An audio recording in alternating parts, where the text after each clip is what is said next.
Isang magandang umaga po sa ating lahat. Mabuti ba ang Panginoon? Kanina nag-usap kami ni Brother Levy. Sandali lang eh. Sabi ko, Brother Levy, kamusta? Sabi niya, stressful. Pero may natutunan ako at yung kinewento niya sa akin yung natutunan niya. Tapos lumipat ako kay Bren. Sabi niya, Bren, kamusta? Bren, double thumbs up. Wow. Sabi ko tuloy, Bren, sana all. Pero mas nag-identify ako dun sa naramdaman ni Brother Levy na stressful ang buhay. Siguro pag may edad ka na, no? Mas madami kang problemang hinaharap. Mas marami kang pagsubok na hinaharap. Kumbaga, marami kang mga pinagdadaanan, di ba? Na minsan ikaw lang nakakabatid sa sarili mo. Pero ang pasasalamat ko dahil tayo ay mga mananampalataya ng Panginoon na sa lahat ng yugto ng ating buhay, sa kabataan man, o pag dumating tayo sa senior moments natin, alam niyo, totoo, pagka ikaw pala nagsisenior, mas marami kang takot. Personal experience, noong bata ako, parang si Bren ako, double thumbs up eh. Saya eh. So, may problema syempre, nakarap.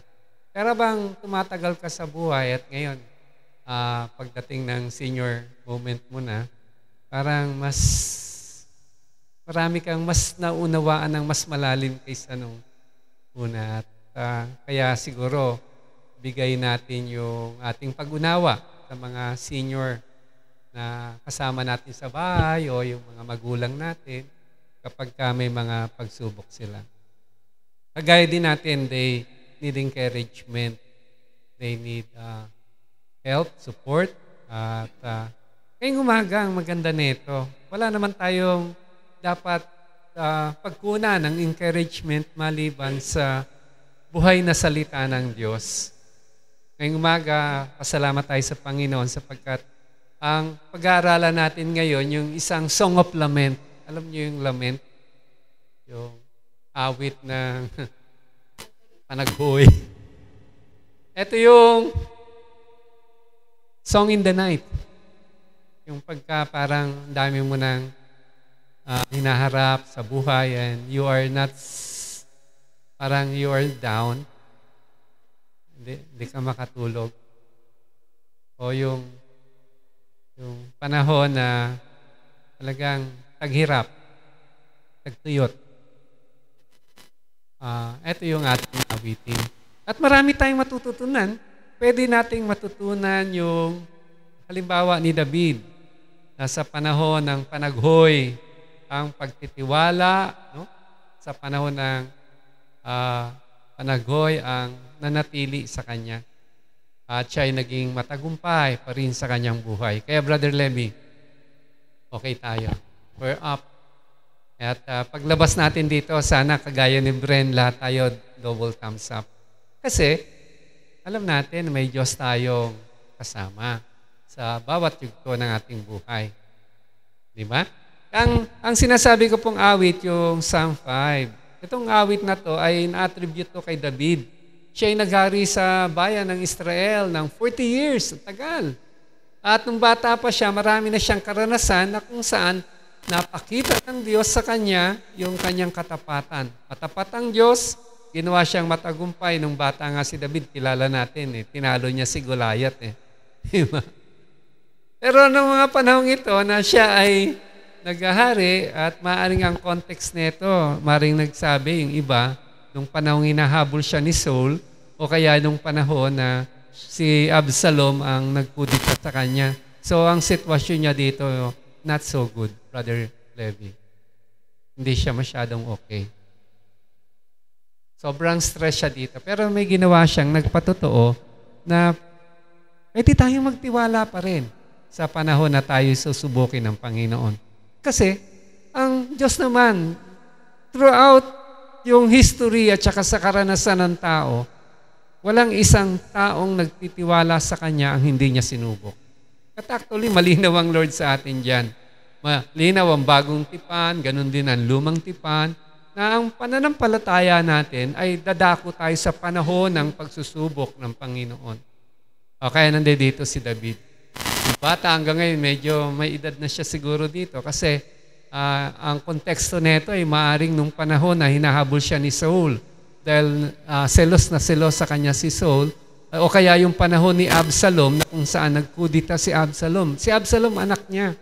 Mahal na mahal ni David si Absalom pero nagkudita sa kanya at tangka siyang ipapatay ni Absalom. Kaya nga, ito yung konteksto, maaring konteksto nitong awit na to. Samahan niyo akong manalangin at pagkatas nating manalangin, basahin nating paunti-unti ang awit 5. Dakilang Diyos, kami po ay taos sa aming pasasalamat sa iyo. Napakabuti mo. Ikaw ay maaasahang Diyos. Soberano ka sa lahat, Panginoon. Pagkakatiwalaan ka ng aming buhay. At alam po namin sa dakong huli, lahat po ng aming kalungkutan ay papawiin mo at papaltan mo to ng kasayahan, kagalakan. Ang aming puso ay patuloy na magtatampisaw sa galak sapagkat mabuti ka, O Diyos. Pinupuri ka namin, sinasamba ka namin. Ngayong umaga, dalangin po namin, mangusap ka sa bawat aming pag-aaralan at gabayan mo po ang tagapagsalita ngayong umaga. Biyaya mo, sa biyaya mo, Panginoon. Ihatid mo sa bawat isa sa amin ang encouragement na kailangan po namin. Ito po ang panalangin namin sa pangalan ni Jesus. Sabi ni David, tingnan nyo, sa verse 1 ng chapter 5 ng awit, pakinggan mo, Yahweh, ang aking pagdaing, ang aking panaghoy, sana'y bigyan pansin. Aking Diyos at Hari, karaingay ko'y pakinggan sapagkat sa iyo lang ako nananawagan. Sa akin, O magahan, O Yahweh, tinig ko'y iyong dinggin at sa pagsikap ng araw, tugon mo'y hihintayin. Ito yung unang ginawa ni David nung siya ay dumadaan sa panahon ng pagsubok. Ito yung muntik na nakalimutan ni Brother Levi kanina, natutunan niya. Pero nung naalala niya, sabi niya, yung nakalimutan ko yung prayer. Ito yung unang step, prayer. Kung pag may problema ka, wag naman, nakalimutan na ang Diyos ang dapat una nating lapitan sa lahat ng ating pangangailangan. Ano man pagsubok, kausapin mo ang Diyos dyan, masinsinan, iyakan mo ang Panginoon, kagaya ng ginagawa ni David. Ang sabi niya, panaghoy, pagdaing, karaingan, hindi magagandang salita to. Ibig sabihin mga negatibo to. Ito yung nagpapahiwatig, yung si David na sa panahong ito ay emotionally drained na siya. Diba? Pag ordinary prayer lang, sabi mo, prayer request, ganito. Pero pagka mas malalim na yung tama sa problema, iba na yan, daing na yan. Iba na yan, panaghoy na yan. Ilang beses mo bang ginamit yung salita sa buhay mo na ikaw ay nananaghoy? Pag ginamit mo yan, medyo malalim na yung problema mo. Diba? Mas talagang lilong-talilong ka na siguro sa problema. Medyo siguro overwhelming na. Dumadako ko na sa punto na magbe-breakdown ka sa pagtitiwala o pagdududa sa Panginoon. Sa patuloy magpalakas sa Panginoon o maging mahina na ngayon. Kaya sa mga panahong ito, ang dapat unahin natin, gaya ni David, sabi niya umaga pa lang, no? Madilim pa lang to eh. Kinaumagahan, sabi niya, ang tinig ko, iyong dinggin. No? Nananalangin na siya sa Panginoon at pagsikat ng araw, maghihintay ako sa tugon mo, Panginoon. So, ito ang pinakamagandang gawain na hindi dapat natin palagpasin sa araw-araw, lalo na't pagka humaharap tayo ng mga kapagsubukan. Unahin natin yung panalangin. Minsan, nauna nang makaalam si kapitan ng problema ng tao o si kagawad, o yung kapitbahay, o si kumare, o si kumpare, si best friend. Alam na lahat, office mates. Alam na lahat yung problema mo, pero may yung panadiscuss sa Lord yan. Kaya natin si David, unang lapitan natin, tinuturo tayo ng salita ng Diyos, bilang mananampalataya, may Diyos tayong lalapitan. At siya yung unang lapitan natin. Amen ba doon? O pangalawa, pasensya na, medyo bullet tayo ngayon. Pangalawa, sa verses 4-6, sinabi dito, yung pangalawang step ni David, sabi niya, ikaw ay Diyos na di nalulugod sa kasamaan. Mga maling gawain, di mo pinapayagan. ang mga palalo'y di makakatagal sa iyong harapan. Mga gumagawa ng kasama ay iyong pinasusuklaman. Pinupuksa mo, Yahweh, mga sinungaling. Galit ka sa mamamatay tao at mapanglamang. Dito sinasabi ni David na patuloy niyang kinikilala ang kalooban ng Diyos. Kinikilala niya kung ano yung karakter, katangian, kakanyahan ng Diyos na meron siya. At dito sinabi niya ang Diyos sa pamamagitan ng negative na words. Ika'y, sabi nga, hindi ka nalulugod sa kasamaan, sa mga maling gawain, sa mga palalo. No? Hindi makakatagal sa iyong harapan yan, sa gumagawaan ng kasamaan. Pinapakita dito ni David, ang Diyos niya na pinaglilingkuran ay banal na Diyos. Ito yung katangian na patuloy na nananatili dun sa unawa at pag-iisip sa puso, sa loobin ni David nung humaharap siya ng kapagsubukan. Meron siyang Diyos na banal. At hindi lang yun. Ang Diyos niya ay, sabi niya, hindi makakatagal sa iyo makasalanan, mga mamamatay tao, mapanlamang. Ang Diyos na pinaglilingkuran niya, hindi lang siya banal, kundi siya ay may hustisya. Tawag dito, just. Ha? Ano sa Tagalog ang just? Ha? Patas? Peryo nata. Patas. Alam ko biglang nag-senior moment ako, nakalimutan ko ngayon. Yung justisya? Ha? Yun. Basta nagkaintindihan tayo. Tama humusga ang Diyos eh. Banal na siya, pag-huhusga siya sa tama. Kaya kung feeling mo medyo unfair na sa iyo ang mundo, tuloy ka lang. You serve a God that is holy and just. Ito yung karakter ng Diyos natin eh. Kasi kaya naman minsan ang isang Kristiyano ay may crisis sa kanyang buhay kasi Kristiyano siya. Di ba? Kung hindi ka naman Kristiyano, lumangoy ka lang kasama ng mundo, no problem. No worries, chill-chill lang. Di ba? Pero pagka Kristiyano ka, kasi iba yung nire-representa mo. Iba nga, pag nagkasala, okay lang sa kanila eh. Pero ikaw, mabigat sa iyo yun. Bakit? Kasi mahal mo ang Diyos eh. Mamahal ka sa Kanya. Kaya, minsan, kung unawain, may mga problema tayo at kalamitan ng mga struggles natin sa buhay. Sa office, na-persecute tayo kasi hindi tayo nakiayon sa maling gawa. Diba? Tayo ay nalugi sa negosyo kasi hindi natin nakaayon dun sa mga tamang maling gawa. Diba? Sa school, imbis na yung mga seatmates mo nagkakodigo left and right, ikaw talagang hirap na hirap. Pero tuloy mo lang yan kasi hindi mo pwedeng gayahin sila eh. Diba? Sa buhay natin, diba? Sa mundo, daming mga attraction. And yet, you say no. Bakit? Kasi ito yung pagkilala natin na may Diyos tayo na pinaglilingkuran. At ganito pa rin katatag yung integridad ni David. Pag nananalangin siya, kinikilala niya ang Diyos ay banal. Ang Diyos ay just. Makatarungan! Salamat sa Diyos!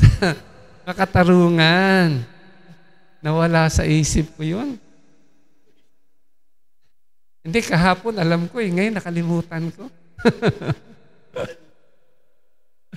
Ganun nata kami. Nakalimutan ko. Pero makatarungan ng Diyos eh. Kaya, pirmihan, ganyan yung panatag. Kung minsan wala mang nakakita sa'yo na ginagawa mo, ang Diyos nakikita and God is your rewarder. Makatarungan siya. Sa mga pagkakataon to, maaaring alam niyo, dami ng pinagdaan ng problema ni David eh. Kung ang context nito, yung kay Saul, alam niyo, nung gustong papatay siya ni Saul dahil nagsiselos si Saul sa kanya. Yung mga babae, pagras ng gera, kumanta sila. Si David nakapatay ng 10,000, si Saul 1,000 lang. Galit na galit si Saul doon. Inggit na inggit siya. Kaya walang planong masama si David kay Saul, pero dahil doon sa yung popularity ba, yung galing, minsan pag magaling ka, galit sa yung tao eh. Pagka marunong ka, galit sa yung tao. Minsan nainggit. Nainggit si Saul at papatayin ni Saul si David. Winarningan lang siya nung anak ni Saul, si Jonathan, na best friend ni David. David, tumakbo ka na sapagkat may balak ng masama sa iyo yung hari. Kaya nung tumakbo si David, ang dami niyang problemang naranas. Pero pinakita niya sa lahat ng ginawa niya, matapat si David. Alam niyo ba nung inahabol siya ni Saul, napunta siya doon sa templo, si Ahimelech, nagsinungaling pa si David doon sa pare. Sabi niya, wala akong dalang mga pagkain at armas dahil ako ay inutusan ni Saul. Kaya ano bang meron dito? Doon niya kinain yung tinapay sa templo at yung kinuha yung espada ni Goliath. Kasi wala siyang dala. Nung nalaman ni Saul yun, si Ahimelech pinatay. Nung pagtakbo niya, napunta siya doon sa isang lugar, Moan, na nahuli siya ng mga Pilistino. Nagpanggap siyang siraulo para hindi siya mapatay. Nung dinala si David dun sa hari ng Pilistino, sabi nila, eto si David, yung maraming pinapatay na Pilistino. Sabi nung hari, hindi siraulo yan, paalisin nyo na at huwag nyo nang balik sa akin yan. May mga ganitong mga moments yan na talagang ora de peligro, pero nagpapatuloy ang biyaya ng Diyos na gumagabay sa Kanya. Ito yung good news kasi sa atin maaaring may problema tayo ngayon. Marami tayong kinaharap, problema. Pero hindi tayo pinababayaan ng Lord. May mga little steps na binibigay ang Lord, mga way of escape sa atin ng Panginoon para ma-preserve tayo ng Lord. Nung dumating ang David sa pagtakbo niya, nandoon siya sa isang lugar, sukol na siya ni Saul sa kabilang side ng bundok si Saul. At any moment, papatay na si David lulusubin wala siyang laban kay Saul. Biglang may nagpa-send ng text message kay Saul. Sabi, may mataking mga Pilistino dito sa bayang ito. Kaya imbis na unahin siya ni Saul, diligtas na naman siya ng Panginoon. Inuna ni Saul, siyempre, mga Pilistino na gumulo sa lugar nila. Isang araw, nandoon siya sa kuweba, nagtatago. Ay nahabol siya ni Saul sa Engedi ito. Nung nasa kuweba siya, hindi alam ni Saul, nasa loob siya ng kuweba. Pumasok si Saul para may I go out. Nandoon pala si David. Ang ginawa ni David, hindi niya sinaktan si Saul. Pinunit niya yung damit at pinakita kay Saul, wala akong tangka sa iyo nung nasa baba na si Saul. Haring Saul, wala akong tangka sa iyo, patayin ka. Kaya pinakita. Sabi ni Saul, nagsisi pa pasensya na anak ko. Gano'n, hindi ko na ulitin. Pero susunod sa Engedi, gano'n na naman. Hanggang dun sa wilderness ng Sif, kung saan patuloy na hinahabol ni Saul si David. And lahat ng ito for nothing. Wala namang kasalanan si David minsan gano'n tayo Parang, ang buhay ba't ganito? Hirap na ako laging ganito na lang ba? Wala bang patlang ang ganitong buhay? Diba? Pero makita mo doon sa gitna na may mga ayuda ang Panginoon. Hindi galing sa tao, kundi galing sa Diyos. Minsan, nandoon sa wilderness si Saul, at sabi ni David sa kanyang lieutenant, sa kanyang general, puntahan natin yung kampo ni Saul. Pagdating nila dun sa kampo, lahat ng general ni Saul, pati si Saul, tulog na tulog. Kaya nakapasok si David dun sa templo ni Saul at kinuha niya yung spear nasa tabi ni Saul, pati yung tubigan ni Saul. Kinabukasan, pinakita ni David kay Saul yun Eto, kung may plano kami, masama sa'yo, sana ginawa na namin. Pero wala Si David, dito lumabas yung maraming ginagamit ng pastor ngayon. Sabi ni David kasi dun sa kanyang general Sabi gano'n niya, eto na yung pagkakataon, patayin mo na. Sabi ng general ni David sa kanya, patayin mo na si Saul. Sabi ni David sa kanya, touch not the Lord's anointed. Anointed pa rin ng Lord yan. Wag mong paslangin. Pero sa lahat ng ito, pinakita ni David na kilala niya ang Diyos. Ang Diyos niya ay banal. Ang Diyos niya ay makatarungan. Kaya nga sa buhay natin, maganda ding maunawaan na okay lang magpatuloy tayo sa pagiging puso natin ng katwiran at sa mga pagkakataon na mamali yung buhay natin, hindi naman sa kasalanan natin, kundi sa kasalanan ng iba, may tagapagtanggol tayo. Diba? Kasi kilala mo ang Diyos mo ganyan. He is just, He is holy. Pagkatapos, ito ang pinakamaganda, yung verse 7 at saka verse 8. Ngunit dahil sa iyong dakilang pagmamahal, makakapasok ako sa iyong tahanan, ikay sasambahin ko sa templo mong banal, luluhod. Ako tanda ng aking pagkalang, patnubayan mo ako, Yahweh. Sa iyong katwiran, dahil napakarami na sa aking mahadlang, landas mong matuwid, sa aking ipaalam upang ito'y aking laging masundan. Sa banal na kasulatan, pag nadaan kayo sa salitang dakilang pagmamahal, loving kindness ng Lord, alam niyo po ba na yan yung good news ng Old Testament? Paano naliligtas ang tao? Dahil sa dakilang pagmamahal ng Diyos. Sa Old Testament, yan yung for God so loved the world that He gave. Ang tao ay kakaroon ng kaligtasan dahil sa dakilang pagmamahal ng Diyos. At dito sa pagkakataong ito, sa yugtong ito, na alam mo na si David, kinilala niya ang mabuting balita ng kaligtasan. Natanggap niya ang dakilang pag-ibig ng Diyos. Kaya nga, dahil dito, siya ay sumamba. No? Sabi niya, ako'y nakakapasok sa templo mo para sumamba. Hindi ito sa pamamagitan ng kanyang good works, kanyang mga kabutihang pansarili, mga nagawa na sa Panginoon. Hindi ito yung panahon na susumbatan mo ang Lord na, Lord, nagsiserve naman ako sa church, bakit ganito? Diba? Ito yung panahon na patuloy mong nire-recognize na lahat ng ito'y dahil sa biyaya, dakilang pagmamahal ng Diyos. Si David, hindi nagkaroon ng moment na nanisi sa Diyos.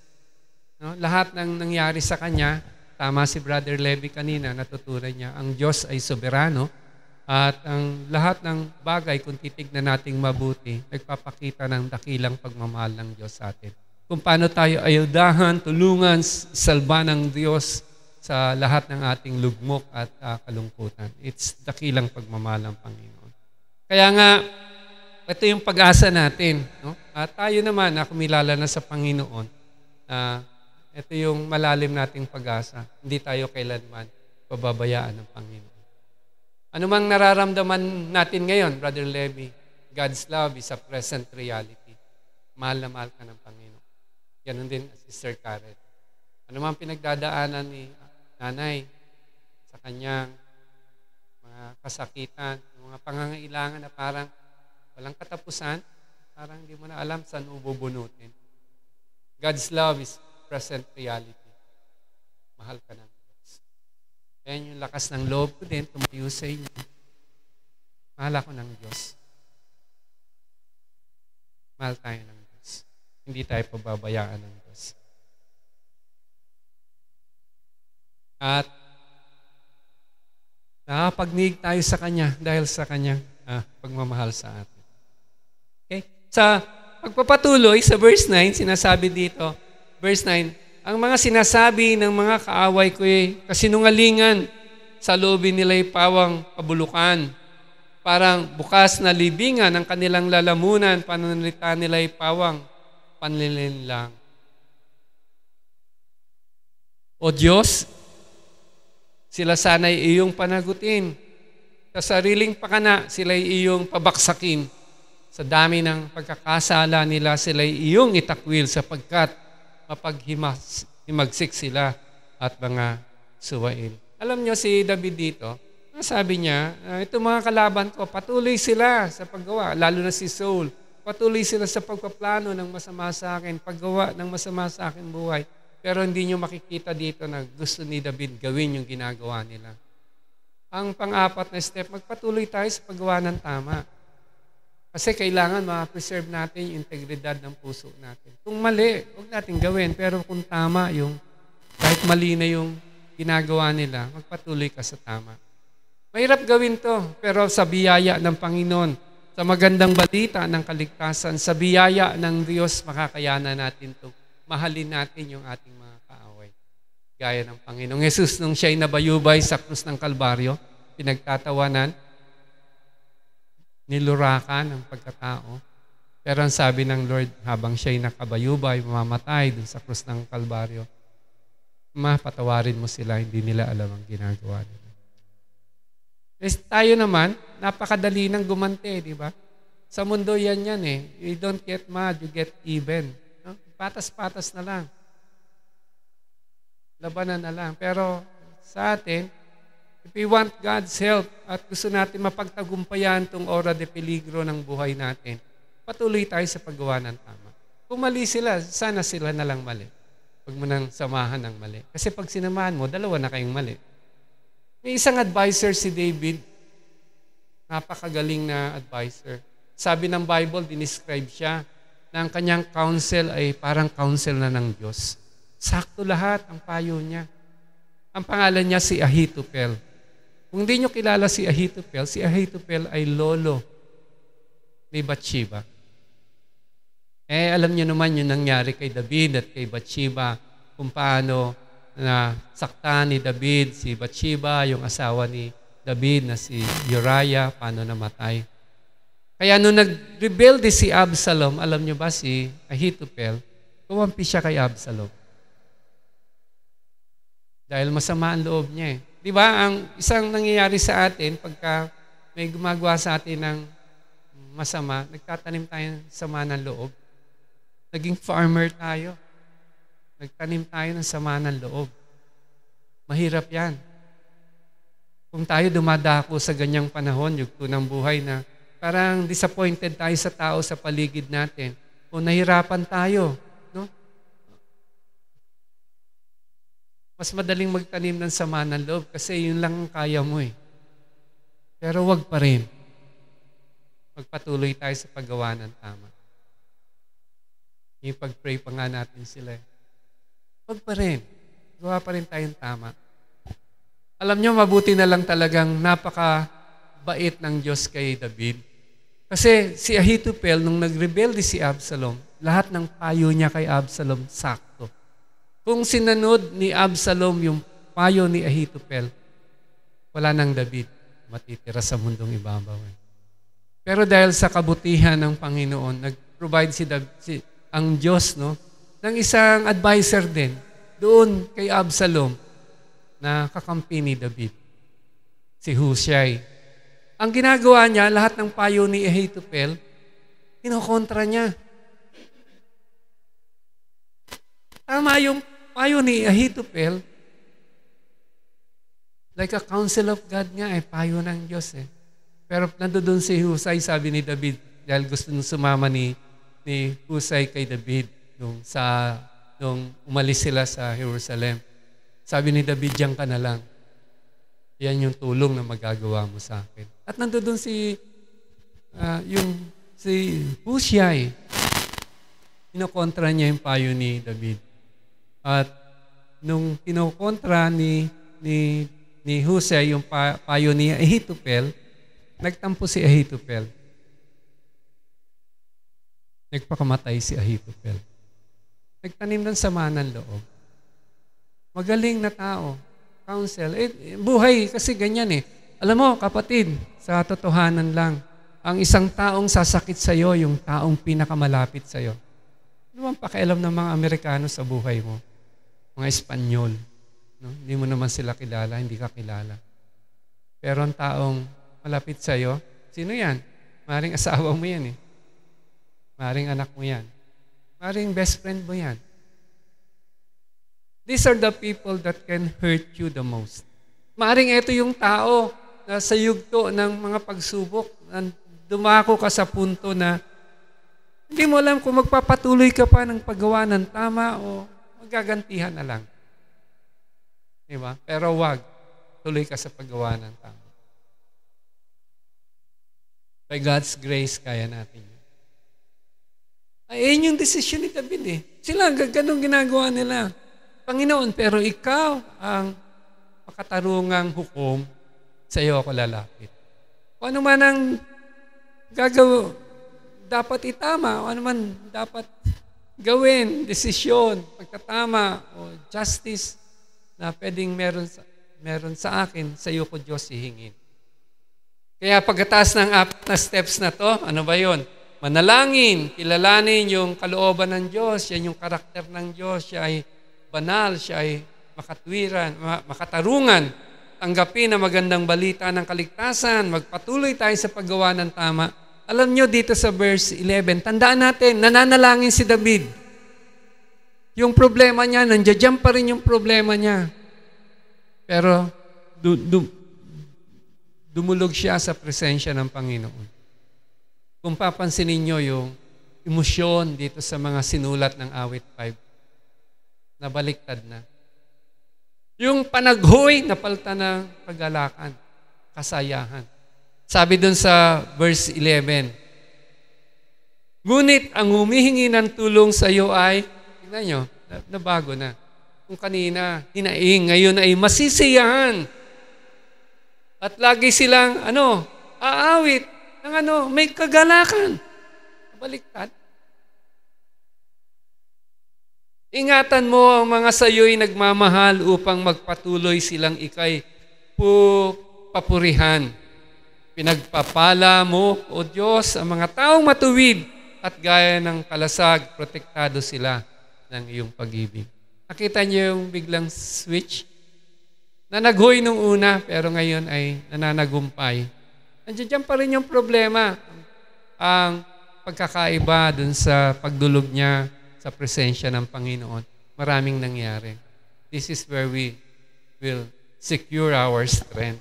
Ito yung pagtatagumpay natin sa panahon ng pagsubok. Dito na pagtitibay natin ang ating pananampalataya sa panahon ng pagsubok sa paglapit sa Diyos. Bakit? Sumasagot ang Diyos sa panalangin. Hindi mo man siya nakikita, pero God is an answering God. Sa akin, si Sen, answered prayer. Nung panahon na nagpastor ako, nanalangin ako sa Lord, iniyak ko si Sen kasi naawa ako sa kanya. Pagtanda nito ang babaeng ito, sabi ko, na binigay mo sa akin, Panginoon. Kawawa to. Wala siyang, pinag-resign ko siya, wala siyang pera. Ang hirap kaya, Brother CJ, tumanda ng walang pera. Tumanda na may utang. Ang hirap. Ang hirap. Pero, naalala ko, lagi ko siyang dinudulog sa prayer And God is an answering God. Ang kapatid niya nasa US, kasama yung kaibigan niya na nasa US, sa Washington. Nag-usap sila. Pinag-usapan si Sen. Walang trabaho si Sen, nasa bahay lang. Ganun. Pagpuntay mo sa office ko at doon bibigyan ko ng trabaho. At yun, to cut the long story short. Ngayon, pensyonado si Sen. Because God is an answering God. Diba? Nung nagpastor ako, ang liliit pa nung anak ko. Grade 2 pa lang si Hana. Kinder pa lang ata si Jet Sabi sa akin ng kaibigan ko, Ray, isang kawawa yung pamilya mo sa ginawa mo. Di-deprive mo sila. Sabi niya sa akin, pasensya na, sabihin ko lang to dahil mahal kita, kaibigan ko. Pero looking back, hindi nagpabaya ang Lord sa akin. Kapag tapos si Hana, si Jet, kapagtrabaho, they are established sa kanilang mga fields. Because God is an answering God. God is a holy God. He is a just God. Sabi nga ni David, once I was young, now I am old, but I have not seen a righteous man forsaken or his children begging bread. God is an answering God.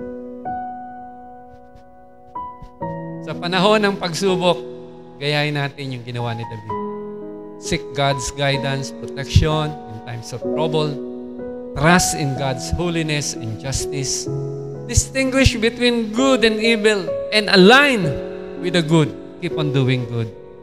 And finally, by faith, rejoice in God's salvation and His presence in your life. Say amen to that. Dakilang Diyos, ang aming taus-pusong pasasalamat sa iyong kadakilaan.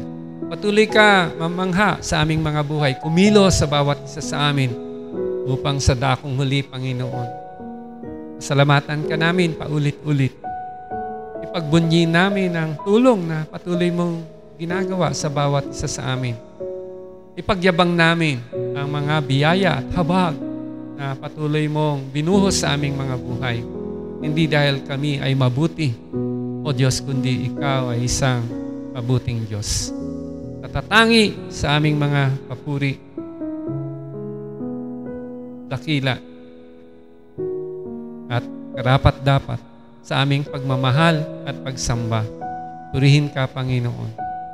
Luwalhatiin ang pangalan mo. Sa pangalan ni Jesus, ito ang aming panalangin. Amen.